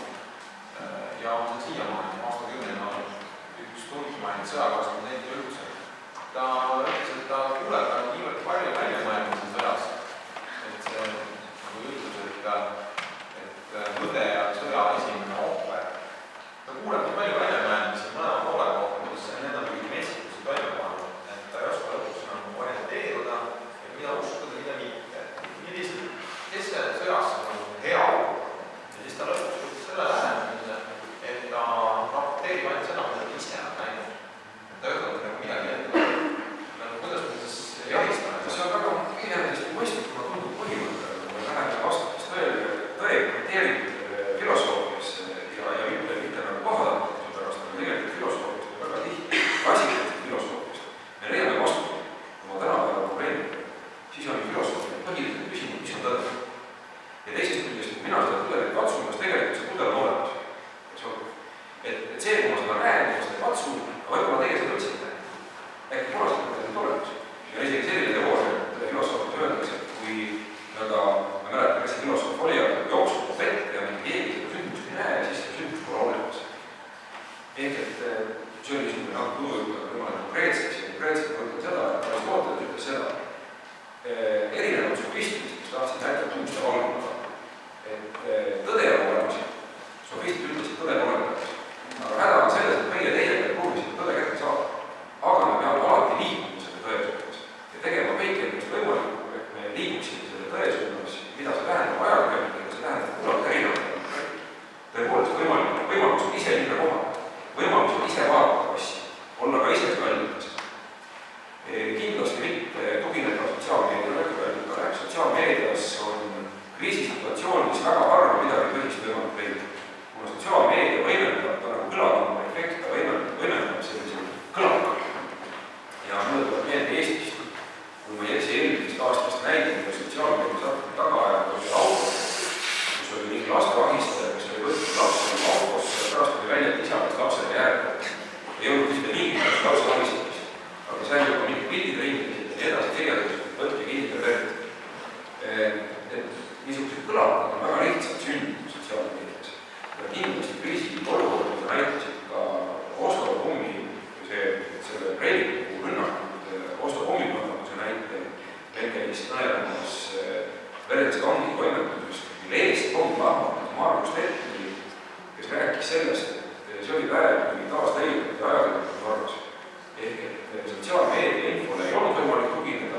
Küll aga ajakirjanikud võtsid oma ostesse läinud sulevad välja, kui toimetus oli kinni pandud.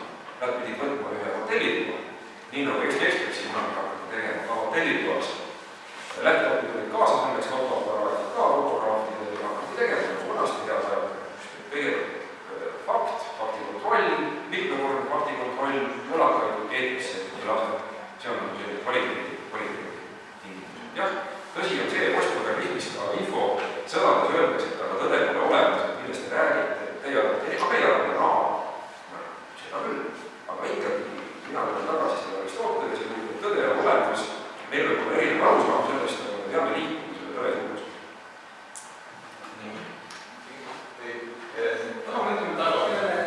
Varasele täienduseks, et ma olin ka vahepeal tegelikult üsna ära ootama seisukohta, kas klassikaline meedia sureb välja, eriti 4-5 aastat tagasi.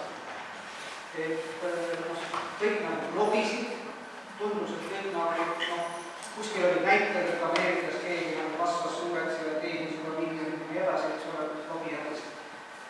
Et kas Eestis läheb sama või tuleb sama ja siis tegelikult jah, see Norra viis näitas väga hästi, et mis juhtus, oli see, et sotsiaalmeedias hakkas erinev hull juhtus.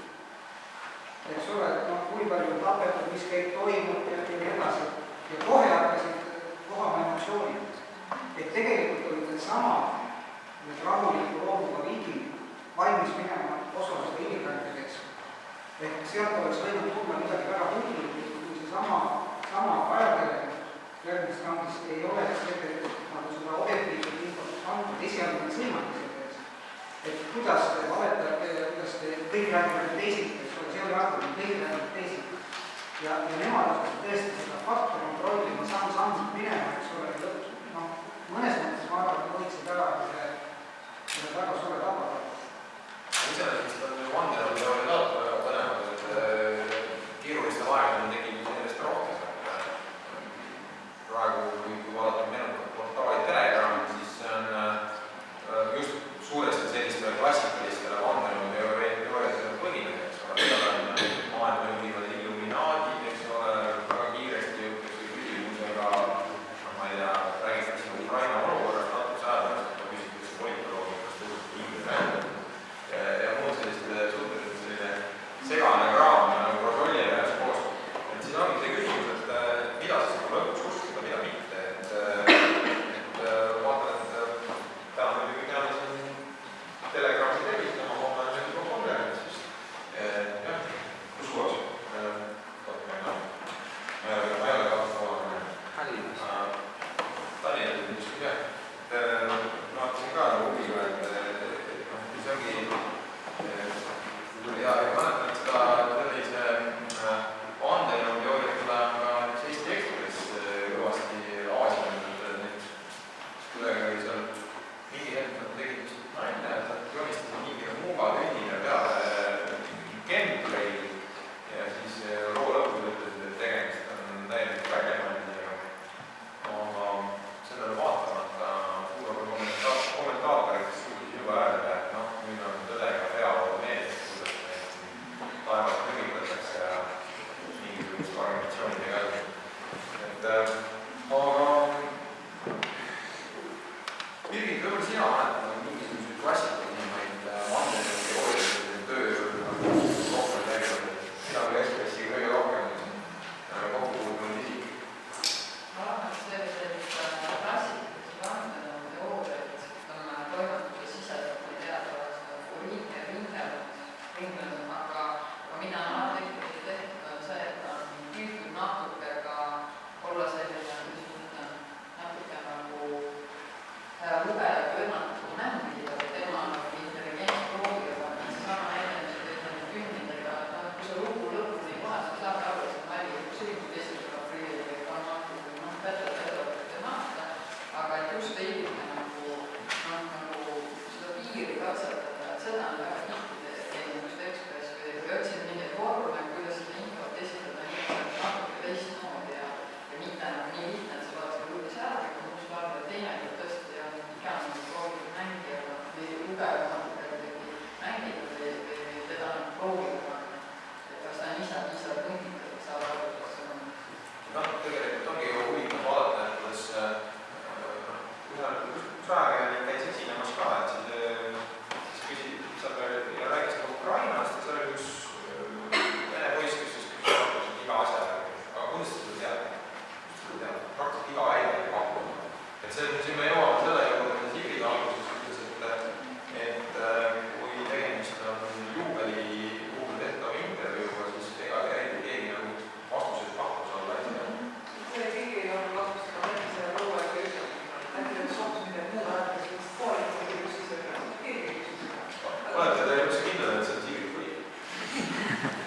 aina kõik need kohalikud kriisid, mida on mõistlikus veesikauguses ja tõepoolest ei ole võimalik saada Eestit ajakirjanduse mõistlikus veesikauguses, kes sinna ei olnud võimalik pääseda. Aga see oli, ja ma arvan, et see murrang oligi, siis ma mõtlesin enne, kui rääkisite sellest, et kust see murrang tuli ja oli võimalik, siis Norra-Ökonomist tuligi, et see ühel hetkel oli seda ajakirjandus muutunud väga mugavaks elus, näiteks kontoritööks, et helistame, saame e-maili, vaatame sotsiaalvõrgustikku, räägime uuesti teadmine, tegime niisugune, mida niimoodi tuleb teha lugu ja keegi siis lugeda ja ammuski tuleb niimoodi lugu, mis on vajalik kriisi päästamiseks. Kriisid peavad kriisidega minu meelest on ikkagi see, et siin läheb väga tihti kasulik lainimurus, võib tegelikult fotograafi ja kirjutada kohal saada, aga tegelikult ei saa seda ühe-kahe või nädala. siis on kohvikirjadest kaugkirjadest. Ja selleks ajaks, kus asi jõudis ajakirjanikega, oli nii-öelda 8 minutit ja hommikul 9:04 päästame tuli teada. Ja ometi väärtanud fotograafidest kohal, sest selles olukorras, kui toimub sümpased, on agent, on info ja väärib kindlasti kohal. Ja siis on tõesti võib-olla natuke selline eriolukord ja siis on ajakirjanikud üles pigem infokindlusi ja poole täielikult. Jaa, aga seal on alati igas organisatsioonides on sellised kriisi puhul on üks mees, kes läheb välja ja teised siis koguvad ja töötavad neid muid kriise, et keegi peab niimoodi see ei ole. Jah, paraku on niimoodi, et avalikest teadetest saab igasugust imelikku teavet teinud või see nii-öelda see info kipub seal steriliseeruma, et ma mäletan vist. Aivo kindlasti on rohkem majandusajakirjanikuna meeles firmade näiteid, eks ole, aga minul tuleb ergust meelde Stefaneri pressiteade, kus pressiteatest nägin umbes välja niimoodi, et mingi 12 minutil piloot märkas, et parema mootori parameetrid ei vasta normidele ja muud sellised. Aga reaalsuses nägin siis välja niimoodi, et mootor paukus ja sealt ei teegid välja ja siis stjuardess küsis, kui tahab täna paremini, kui palju see juba tuleb. Et Tarmo, kui sageli sina loed mingit teateid ja näed, et see on selline tõsiselt steriliseeritud tekst, mis on välja olev. Ja kui mõttekas see on tegelikult? Ma ei saa öelda, et iga kord ütleks ikka natuke ilustamine. Mul tuli meelde selle jutuga tegelikult teist tükk aega tagasi, siis kui Robert Lepikson oli elus ja oli, mis see siis võis olla, 1993 äkki või? Tegelikult siin oli praeguseks meie kodust lahkunud, aga väga prominentse metallijärjeniga ja väga sellised püsimatu poliitika oli jõudis arvestada. ja praegune SEB, toonane ühispank ja kuskil hakkasid jutud liikuma, et pank on raskustes. Ja mis selle peale tavaliselt juhtub, on see, et tekivad rahaautomaatide juurde kontorisse tohutud järjekorrad inimesed, kes hakkavad kõik raha igasugust välja ja süvendavad seda kriisi.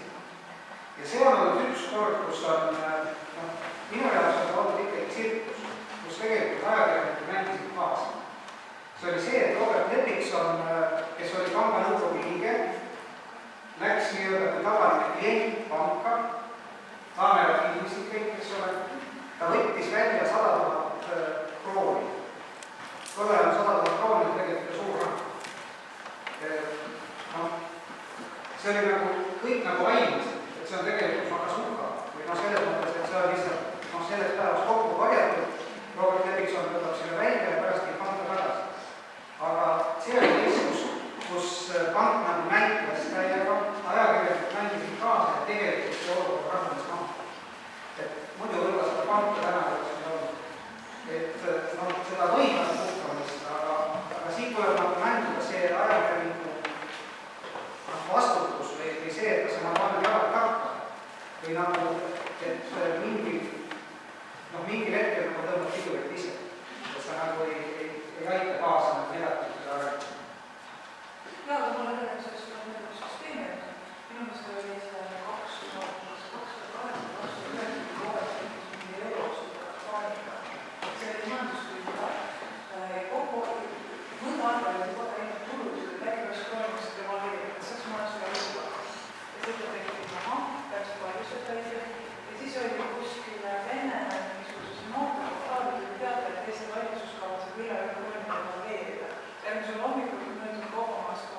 hoolimata sellest, et tollal parlamendis olevad jõujooned, et see esiteks seda häälteenamust ei oleks keegi kokku saanud. Ja see täiesti on mingi 3 ja 4 päeva juhti. Kriisiolukorras on meedia võimendus, seda siis on ja meedia minust kohtud ei võimendus. mitte Eesti meedia, võib-olla venekeelne meedia, siis aga muidugi just Eesti meedia. Aga seal ei aidanud ükski asja, see lihtsalt tuletab, mis tuli lasta. ja mis oli nagu väga hea õppetöö ka inimesed. See oli nagu, ma arvan, et usaldus Eesti riigi vastu tõusis. No nii, aeg on kõvasti tiksunud, et enne kui me läheme siin vabateemaliste ja täiesti teie fakultatiivsete lõpurepliikide juurde, enne küsime, et äkki on mõni küsimus tekkinud? Äkki peaks kohustuslikus korras teha? Jah, küsimuse läbi saab kiire. Sundküsimus. Miks te kõik kogu aeg case ütlete? Kuidas? Case ütlete iga asja kohta. Case. Case, jah. See on nagu ingliskeelne sõna. Ma olen korra parandatud, sest mul tuli pähe, et ma räägin õpilastest, ma ei tohiks öelda case, et juhtub, aga jah, tõenäoliselt jääb kõrval veel. Ei võimalik, et ma kasutan seda kirjalikus keeles, aga ilmselt, kas te ise ei ole kasutanud? Ma väga vabandan, aga vastan võimalik. Ma ei kasuta, aga Tubli. Ma ilmselt nagu kasutan siin võib-olla sellist mitteformaalsemat keelt. Kirjalikult seda ei kasuta.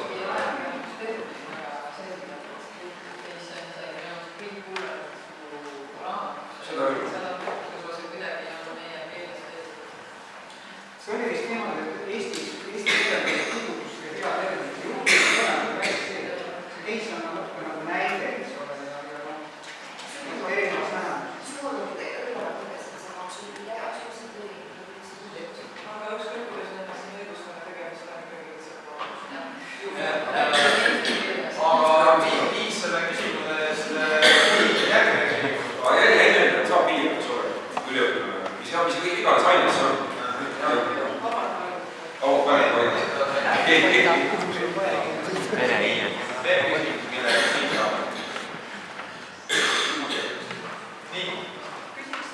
Siin rääkisite ka sellest, et see vene keele kontingent mingil hetkel tekitas sellise olukorra, kus kohas teised jõuasid välja, mis ei vahetama.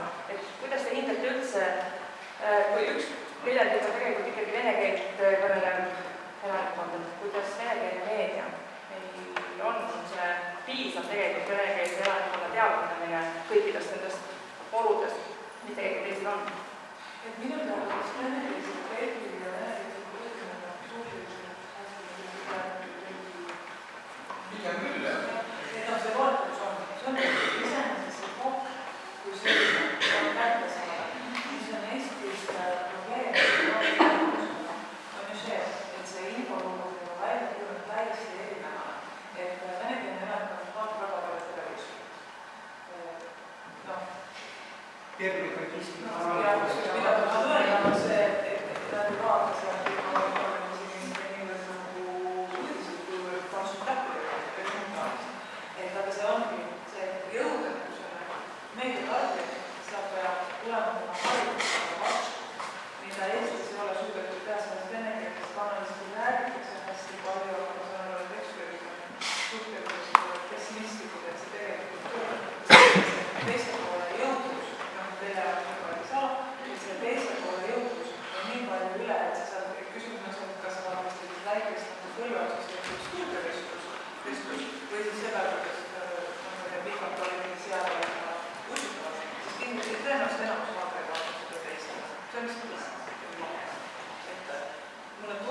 neid kordi, et teil on palganumbrite sees halvad kogemused ja kõik need, aga kas te naudite oma tööd või te teete seda lihtsalt töö pärast? Jumal, keegi ei teeks sellist tööd lihtsalt töö pärast. Nii palju lihtsamaid variante teha lihtsalt töö pärast tööd.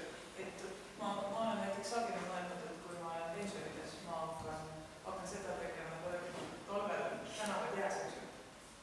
Lumikalla peaks kinni näidata, tänavad jääseks. Siis on alati mingid tüübid väljas väiksed kohvikud, kes seda jääb. Ma näen, et pensioni ma hakkan seda tegema. Raske kõik ja palju enam. Et ei seda ajakirjanik ei saa, ma arvan, et neid töid, mida saab teha nüüd tööpärast, on üldse vaja. Ei lasta kõnnitööd vist ka jätkaks, jah? Ma ei tea, kus üles oleks kahtlustada.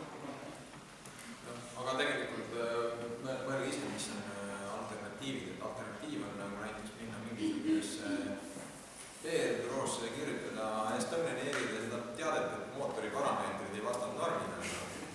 Ja samas on kindlasti võib-olla keskendume üsna karmidele näitada tegelikult, et on väga palju head emotsioonid tuleb selle kaudu, kui sa saad midagi väga tihti teha ja näidata ja kirjutada millestki, mis midagi muud. See on täpselt samamoodi selline vastutasu, mitte see, et mingid negatiivsed asjad on palgamõttes. Tegelikult kõik iga tööga negatiivne emotsioon on palga sees. Et see ongi see teadmine, mida inimene ära õpib, et see ei saa oodata häid tulemusi, et seda hakkama saama negatiivsete tagasikäimisega nende negatiivsete, et mis on elu mõte.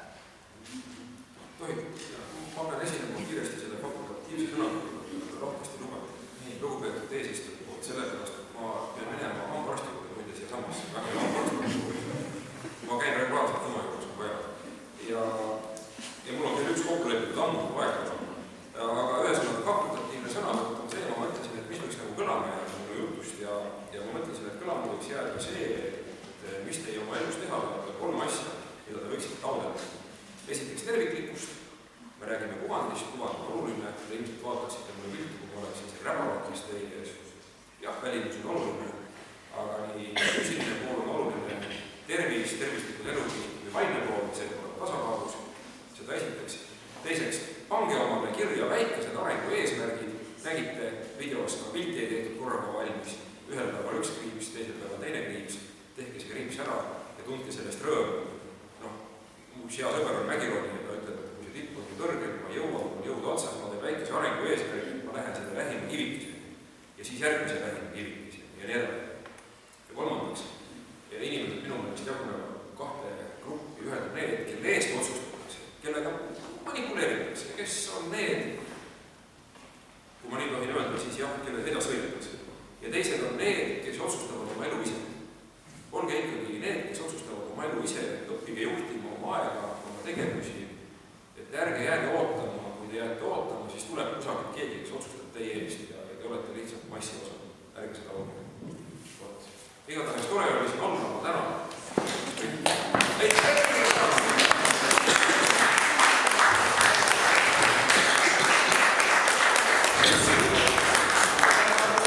Kolleegid jätkavad, kui te kuulate karjumist, siis te teate. Ja enne hambaarst on väga hea, aga koolikomm, kus teine.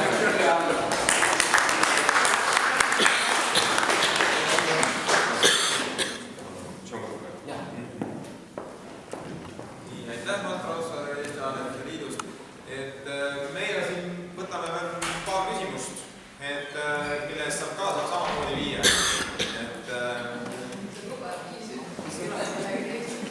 Küll tuleb. Teised peavad panema, eks?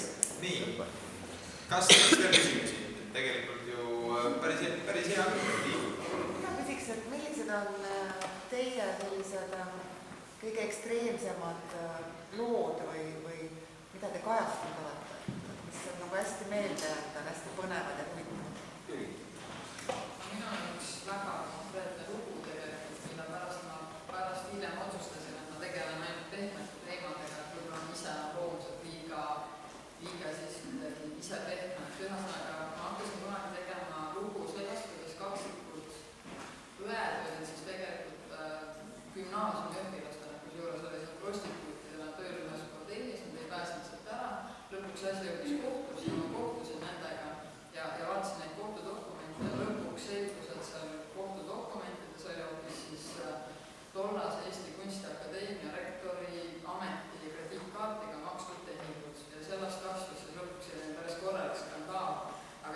kõik, mis järgnes, oligi tegelikult tohutu, ma ei tea, neid süüdistati absoluutselt kõiges ja see lugu on kuidagi, ma ei tea, kust kaudu minuni tulnud, tegelikult ma tegingi täpselt läbi need asjad kõik, mis mul oli vaja ja lõpuks oli tõestatud ja see sai hästi palju kõna minna ja lõpuks siis see rektor pidi ka ametist tagasi astuma ja selline sõlas mõttes kuidagi üks asi viis teisene, aga see oli ka selline üsna ühelt poolt karastatud, teiselt poolt väga hull kogemus või üsna karm kogemus, et see on kindlasti kõige meelde. See on niisugune lugu, et kõige rohkem vastukaja saanud lugu ilmus tegelikult siis, kui ma õppisin Elva kooli. Ja see oli siis, kui ma kirjutasin klassipulmast.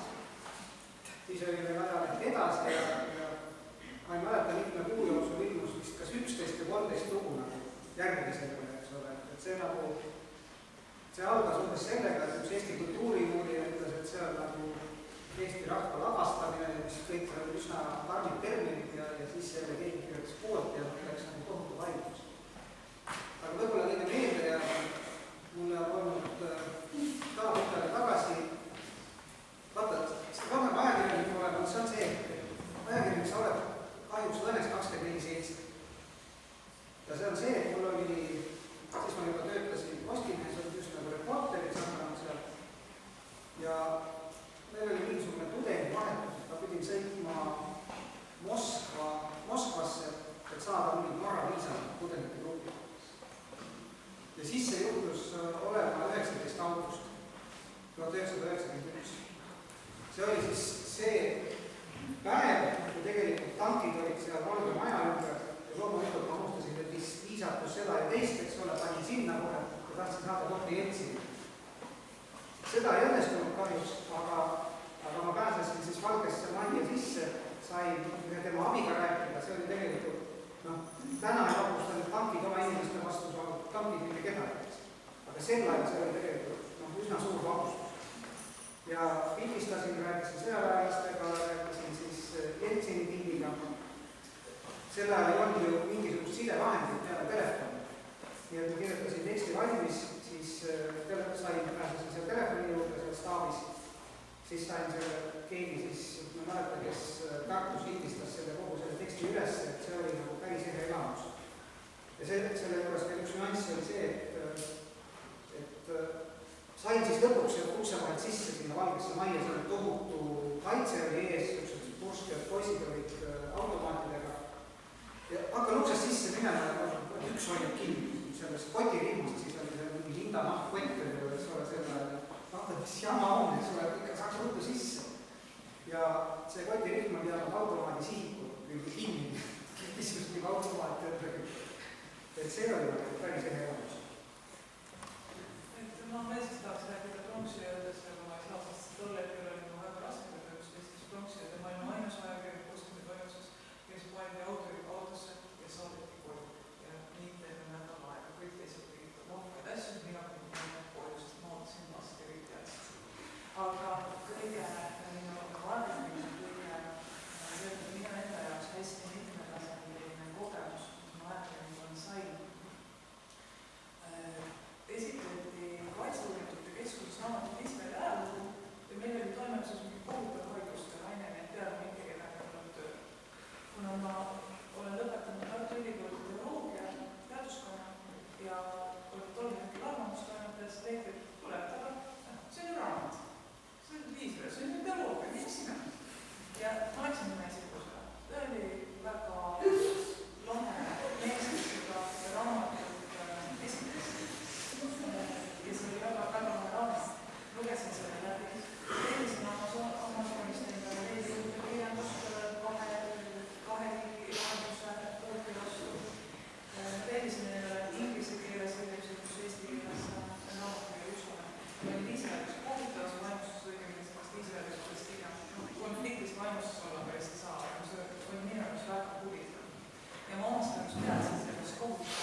see oli veel 2 korda keerulisem jõudsam.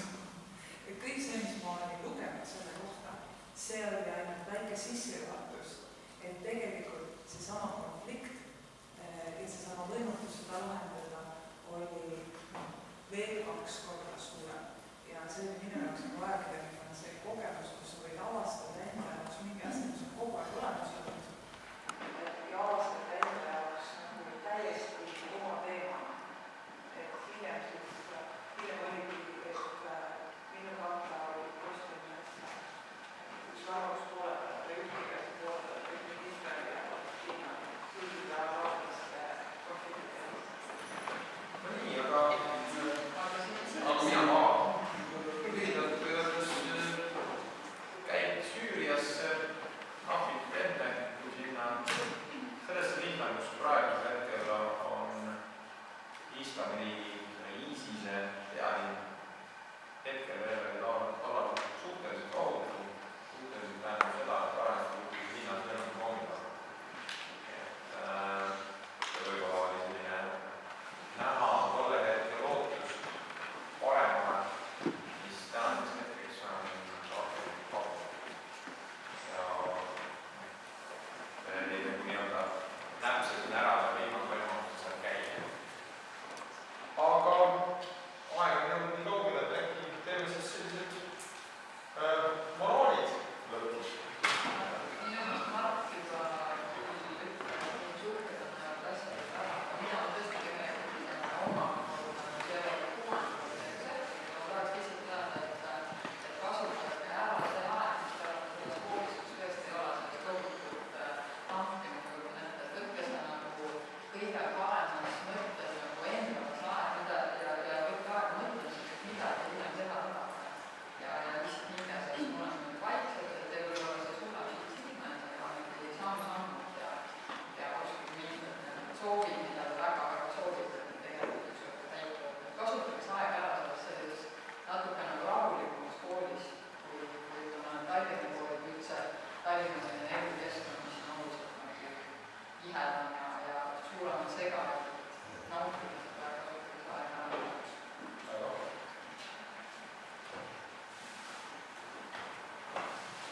Jääks moraalida. Ma ütleks 2 asja. Esimese ilmestamiseks on tegelikult just see Iisraeli-Palestiina konflikt ja Siirius. Et nii kerge on olla pinnaga.